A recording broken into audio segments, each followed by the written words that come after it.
Next year's race for Iowa governor is already taking shape, and the Rock Island County Board tries to raise the stakes to bring that passenger rail service from Moline to Chicago. We'll get into that this morning with former Rock Island County Republican Party Chair Bill Bloom and former Scott County Democratic Party Chair Alicia Gaiman. Great to see you both. Let's start right away with Rock Island County. This is a bipartisan issue we bring up for discussion when it's warranted. There is now a Rock Island County Passenger Rail Committee with the sole purpose of bringing that Moline to Chicago service. The mayors of Rock Island, Moline, East Moline, and Silvis are all on it. So are the Quad Cities Chamber of Commerce CEOs, some local transportation officials, and leaders in the business community. It's quite a large committee.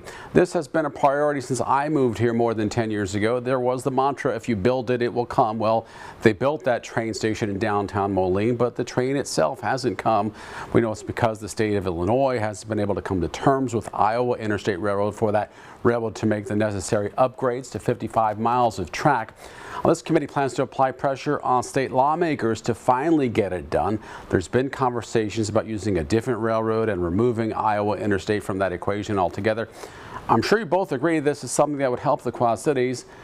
This is really more opinion than anything. How confident are you, either of you, that this committee will be able to get it done? Alicia Gaiman?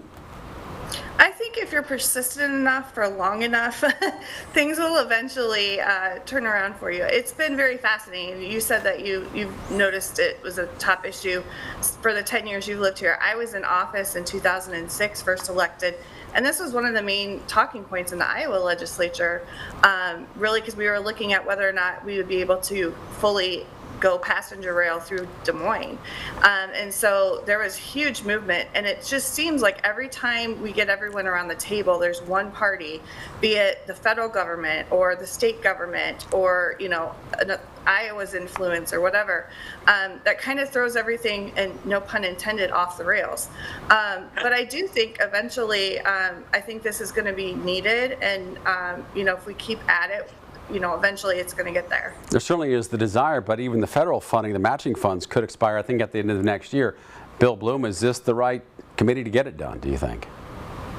I don't know. I was looking at the composition. It's got an awful lot of Democrats, and I wasn't too familiar with the Republicans, if any, that are on the board. That's not. I think the big issue that they have is that the Iowa Interstate Railroad, you know, they're freight haulers, and so taking 50 miles of their track out of commission while it's upgraded is probably not a good solution, you know, for their long-term business success.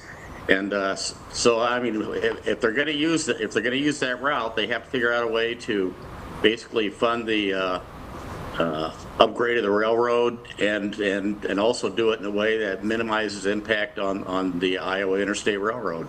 Do you think it can get done, though, Bill?